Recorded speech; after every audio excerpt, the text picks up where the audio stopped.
बार क्या कीजिएगा? इस बार हम लोग ईमानदार प्रतिनिधि चुनना चाहते हैं, जो जनता को सुने, जनता को काम करे, भ्रष्टाचार में लिप्त नहीं हो, जनता के दुख दर्द को समझे। आज रुपया बांट करके वोट ले लेते हैं, वही रुपया वसूलना। आप जानते हैं कि जो आदमी खरीदना जानता है वो बेचना भी जाता, बेच भी सकता है। क्या करते हैं आप? 5 साल का कार्यकाल मुखिया का कैसा रहा? हमको नहीं कुछ अच्छा लगा। क्या मूर्ख है, सिग्नेचर भी ठीक नहीं करती। क्या पढ़ी लिखी नहीं? नहीं, आपकी सोच क्या है? कैसा ग्राम पंचायत होना चाहिए? पढ़ी लिखी ऐसी होनी चाहिए जो हर एक किसी को बात को समझे, आगे जो भी आदमी जाए उसको देखे समझे। अच्छा, आपके हिसाब से एक जनप्रतिनिधि को पढ़ी लिखी होनी चाहिए, जो समाज का काम सूझबूझ करके अच्छे ढंग से कर सके।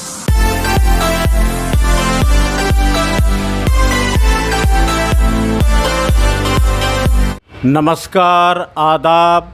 बेगूसराय फ्रंट लाइन में आपका स्वागत है। मैं एसआर आजमी, पचम्बा ग्राम पंचायत के मुखिया प्रत्याशी के पति अरविंद कुमार जी मेरे पास हैं। मैं उनसे जानना चाहता हूं, किस मंसूबे को पालकर आप पंचायत चुनाव में उतरे हैं? क्या करना चाहते हैं ग्राम पंचायत के लिए? ग्राम पंचायत के लिए हम भ्रष्टाचार मुक्त पंचायत बनाना चाहते हैं। कौन कौन सा भ्रष्टाचार हुआ है? इंदिरा आवास में और पैखाना में और शेड में। तो आप क्या करना चाहते हैं इस भ्रष्टाचार का? उसको मुक्त करवाना चाहते हैं। आपके क्षेत्र की सबसे बड़ी समस्या क्या है? मेरे क्षेत्र का सबसे मुख्य समस्या है नाला। तो नाला निर्माण अभी तक नहीं हुआ? अभी तक नाला निर्माण मेरे पंचायत में नहीं हुआ है। तो आप पंचायत के लिए क्या करना चाहते हैं? पंचायत के लिए सबसे बड़ा प्राथमिकता है कि इस पंचायत में का विकास हो। किस प्रकार का विकास हो? हमारा पंचायत में सबसे पहले नाला का निर्माण हो, और जितना भी समस्या है पंचायत का, जिसमें घुसखोरी बंद हो और भ्रष्टाचार बंद हो। और मेरा पंचायत का सबसे बड़ा समस्या है कि यहाँ जो गरीब आदमी का जो समुचित लाभ नहीं मिल रहा है। गरीब लाभ से वंचित है, सरकारी योजना का लाभ गरीब तक नहीं पहुंचा। कोई लाभ गरीब तक नहीं पहुंचा है। आप 5 साल के मुखिया का कार्यकाल को किस नज़रिए से देखते हैं? आपका निवर्तमान मुखिया 5 साल में कौन कौन काम किया? निवर्तमान मुखिया हमारे जो पंचायत के हैं, वो जो काम किए हैं वो जनता के समक्ष सब मौजूद है ना। तो आप क्या करना चाहते हैं पचम्बा ग्राम पंचायत के लिए? आपका क्या खाका है, क्या करना चाहते हैं? पूरा पंचायत को हम भ्रष्टाचार मुक्त करना चाहते हैं। पूरा पंचायत को विकास के रास्ते पर ले जाना चाहते हैं। आपके पंचायत में स्वास्थ्य उपकेंद्र है? स्वास्थ्य उपकेंद्र मेरे पंचायत में है, लेकिन चालू अवस्था में नहीं है। क्यों नहीं चालू किया जा रहा?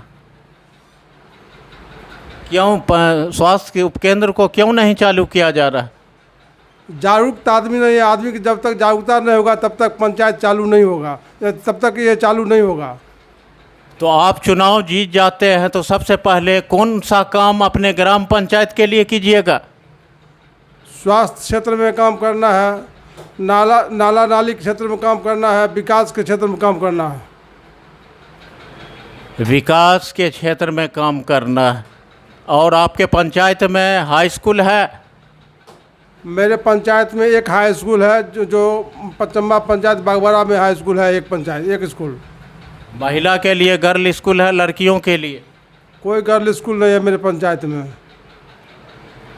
और आपके पंचायत की जो समस्या, जैसे नल जल का काम सरकार का जो है नल जल का चल रहा है, तो ये लोगों के बीच जा रहा है ये काम?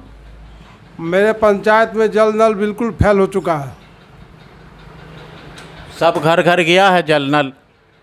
सब घर गया, लेकिन बिल्कुल फ्लॉप हो चुका है। देख रहे हैं सड़क पर पानी बह रहा है, नाला का व्यवस्था नहीं है। सबसे बड़ा समस्या मेरा पंचायत का नाला का समस्या है। तो आप चुनाव जीतते हैं तो सबसे पहले नाला का व्यवस्था करेंगे? एकदम बिल्कुल करेंगे नाला की व्यवस्था। चलिए, बहुत बहुत धन्यवाद। अभी हमसे बात कर रहे थे पचम्बा पंचायत के मुखिया प्रत्याशी के पति अरविंद कुमार। चलिए, धन्यवाद। सामने बेगूसराय विधानसभा के पूर्व विधायक राजेंद्र जी हैं। पचम्बा पंचायत की चुनाव की तैयारी जोरों पर है। इस पर वहाँ यहाँ के वोटर भी हैं, इनसे कुछ जानते हैं जो 5 साल का कार्यकाल मुखिया का कैसा रहा और कैसा एक जनप्रतिनिधि होना चाहिए। देखिए, सबसे पहली बात है, ये कल्पना आज़ादी के पहले भारत के जनता के सामने ये संकल्प लिया गया था कि हम सत्ता का विकेंद्रीकरण, डिसेंट्रलाइजेशन ऑफ द पावर, और उसी सोच के आधार पर चाहे गांधी जी हों, चाहे पंडित जवाहरलाल नेहरू, और इस बात की कल्पना की गई थी और उसी आधार पर पंचायती राज व्यवस्था कायम किया गया। धीरे धीरे इसका शक्ल रूप हो गया और इसका एक्सपेरिमेंट केरल में जब कम्युनिस्ट सरकार नमूदी पास कांग्रेस की बनी थी, वहाँ मजबूती से पंचायती राज की स्थापना और बहुत पावर दिया गया। तो हम जो पंचायत त्रिस्तरीय पंचायत चुनाव में भाग लेते हैं, उसमें पहला उद्देश्य ये है कि आम जनता के दिल में ये बात बैठे कि हमारी सीधी भागीदारी सत्ता के साथ, और इससे सत्ता के साथ मेरी सीधी भागीदारी है और जनता से राय लेकर जनप्रतिनिधि कोई चीज़, चाहे योजना का चयन हो या जो भी लाभकारी योजनाएं में वितरण हो, इसको आम सभा के द्वारा जनता से मंजूरी लेकर इस काम को करेंगे।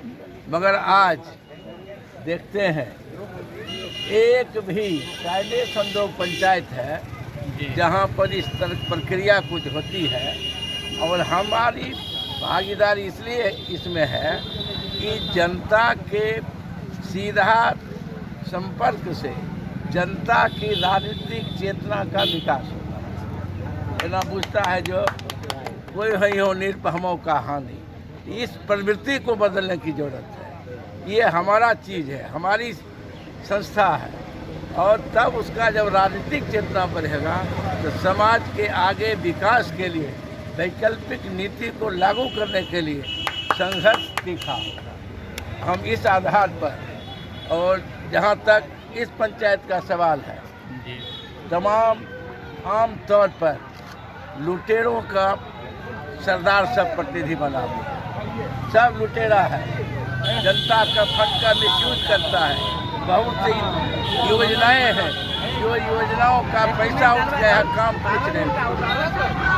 सारी जो स्थितियां हैं, इसलिए जनता का राजनीतिक चेतना का बढ़ाना, लुटेरों से जनता को बचाना, और सही माने में जो ये जनतांत्रिक डेमोक्रेटिक संस्था है, इसको लक्ष्य और धनतंत्र से बचाकर जमहूरियत को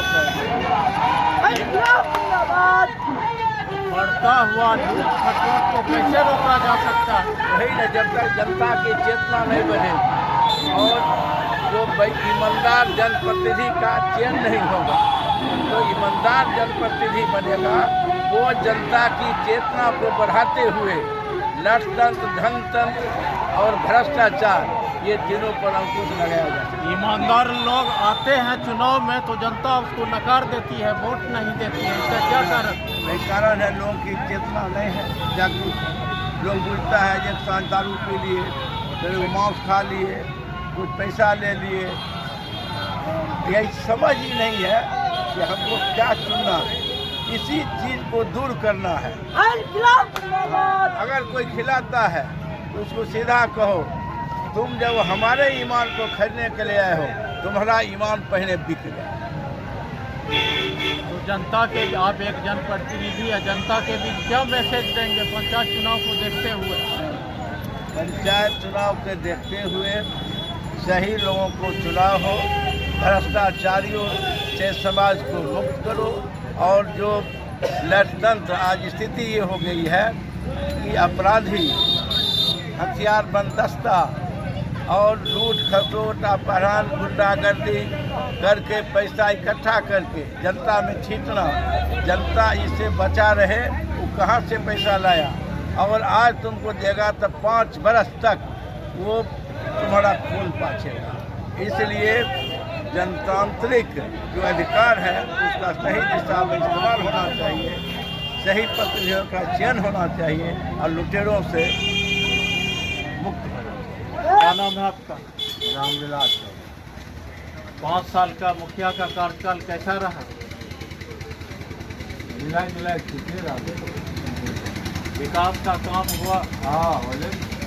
गांव में काम किया मुखिया? हाँ कौन काम किया? घर मकान पैखाना। तो मुखिया के काम से आप संतुष्ट हैं? हाँ सर, आपका क्या नाम? मेरा नाम मोहम्मद जैनुल आबदीन है। किस पंचायत में आप? पचम्बा पंचायत। पचम्बा पंचायत के मुखिया का काम कैसा रहा 5 साल? 5 साल सर जी बहुत अच्छा रहा, कोई दिक्कत नहीं, कोई सरकारी योजना का लाभ जनता तक जनता तक पहुँचाया, विकास का भी काम किया, मजदूरी का भी काम किया, बहुत अच्छा काम किया सर जी, और कोई दिक्कत नहीं। पूरी तरह आप संतुष्ट हैं? संतुष्ट है, हम हर जगह संतुष्ट है सर जी। अगर संतुष्ट नहीं रहते सर जी तो बात नहीं बोलते। इस बार किसको चुनेंगे आप? सिकंदर मुखिया जी को हम लोग उसकी पत्नी चुनाव लड़ रही है ना? जी सबड़ा का। मुखिया का कार्यकाल कैसा रहा 5 साल का? आज तक के जितना भी मुखिया इस पंचायत में रहे सबसे खराब प्रदर्शन इस मुखिया का रहा। खास करके नीतीश कुमार जी का जो 7 निश्चय योजना इस पंचायत में दिया गया, 12 लाख रुपया हर वार्ड में दिया गया, तो मिला करके 2 करोड़ 40 लाख रुपया जो नाला और सड़क निर्माण के लिए दिया, वो टोटल का टोटल रुपया या तो हजम कर दिया गया या तो काम नहीं हुआ, वह सरकार को वापस चला गया। शौचालय की जहाँ तक व्यवस्था है, सरकार ने 12,000 गरीबों को देने को, लेकिन यहाँ के स्थानीय जो भी जनप्रतिनिधि थे उस समय, जनता सामने आपको पूछिए कि प्रत्येक लाभार्थी से 2-2 हज़ार रुपया लिया, उसके बाद उसको घर दिया, शौचालय दिया गया। इंदिरा आवास, प्रधानमंत्री आवास योजना जो प्रधानमंत्री जी का एक महत्वाकांक्षी योजना है, और उसमें मुख्यमंत्री नीतीश कुमार और खास करके नरेंद्र मोदी जी का कहना था कि हर गरीब को हम पक्का मकान देंगे। उन्होंने दिया भी। आप भी देखें कि जिला में 29 लाख इंदिरा आवास आया। कोई यहाँ के जनप्रतिनिधि से कृपा से वो नहीं आया, लेकिन जनप्रतिनिधि के यहाँ स्थानीय जनता बैठे हुए 20-20 हज़ार रुपया घूस लिया गया एक इंदिरा आवास में। एक गरीब से जब सरकार घर बनाने के लिए देता है, उसमें 20-20 हज़ार रुपया लिया गया। नल जल का योजना है, आप यहाँ से 10 कदम आगे बढ़िएगा, जो अच्छा रोड था उसको आज तोड़ करके छोड़ दिया गया और उसको खराब करके छोड़ दिया गया। कोई भी काम यहाँ नहीं हुआ, सिर्फ लूट ही लूट है। कितना योजना का बताएं। शेड निर्माण के नाम पर गरीब किसानों को 10-10 हज़ार रुपया लिया गया, किसी का बना किसी का बना भी नहीं। तमाम योजना आज नल जल का देख लीजिए पूरे गांव में। आप इस बार क्या कीजिएगा? इस बार हम लोग ईमानदार प्रतिनिधि चुनना चाहते हैं, जो जनता को सुने, जनता को काम करे, भ्रष्टाचार में लिप्त नहीं हो, वो जनता के दुख दर्द को समझे। आज रुपया बांट करके वोट ले लेते हैं, वही रुपया वसूलना शुरू कर। आप जानते हैं कि जो आदमी खरीदना जानता है वो बेचना भी बेच भी सकता है लोग। इसलिए यहाँ की जनता इस बार ईमानदारी से ईमानदार प्रतिनिधि को चुनेगा, जो गरीब गुरबा को सुनेगा और इस पंचायत का विकास करेगा। वैसे प्रतिनिधि हम लोग चाहते हैं, हम लोग चुनेंगे। क्या नाम है आपका? मोहम्मद ऐनुल। मुखिया ने 5 साल में क्या क्या काम किया? काम तो किया, घर सरकारी जो था वो सब दिया, मजदूर कार्ड बनाया, रोड नाली बनाया। तो मुखिया के कार्यकाल से, काम से आप संतुष्ट हैं?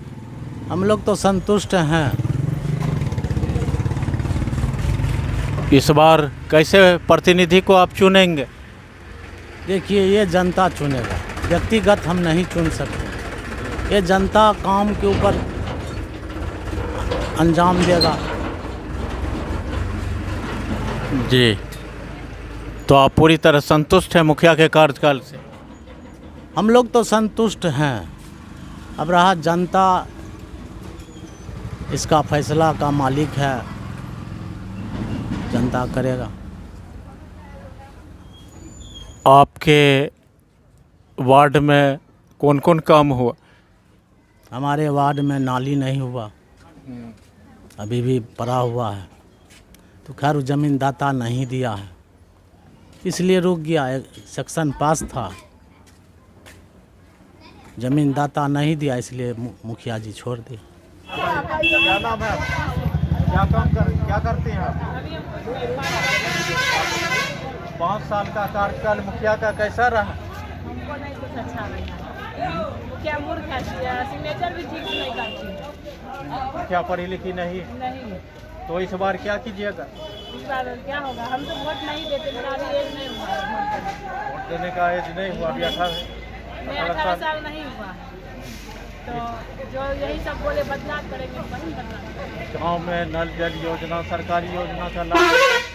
हाँ, नल तो हर घर है। और कुछ नल तो जल स्वास्थ्य के लिए केंद्र है, स्वास्थ्य के लिए स्वास्थ्य केंद्र है, कहाँ है? तो वहाँ जाने का पंचायत में है? पंचायत इतना नॉलेज नहीं। इस बार क्या कीजिएगा? तो क्या परिवर्तन हो? परिवर्तन ही लोग बोले परिवर्तन करेंगे। तो आपकी सोच क्या है? कैसा ग्राम पंचायत होना चाहिए? पढ़ी लिखी ऐसी होनी चाहिए जो हर एक किसी को बात को समझे, आगे जो भी आदमी जाए उसको देखे समझे। अच्छा, तो आपके हिसाब से एक जनप्रतिनिधि को पढ़ी लिखी होनी चाहिए, जो समाज का काम सूझबूझ करके अच्छे ढंग से कर सके। हाँ, इसी तरह होनी चाहिए, पढ़ी लिखी ठीक से। हम लोग प्रैक्टिकल में भी सिग्नेचर कराने, अगर कुछ स्कूल का भी काम होता है तो उतना नहीं पढ़ी है जो पढ़ के वो कर सके। के लिए सहारा लेना पड़ता है पति का। के लिए बहुत बहुत धन्यवाद।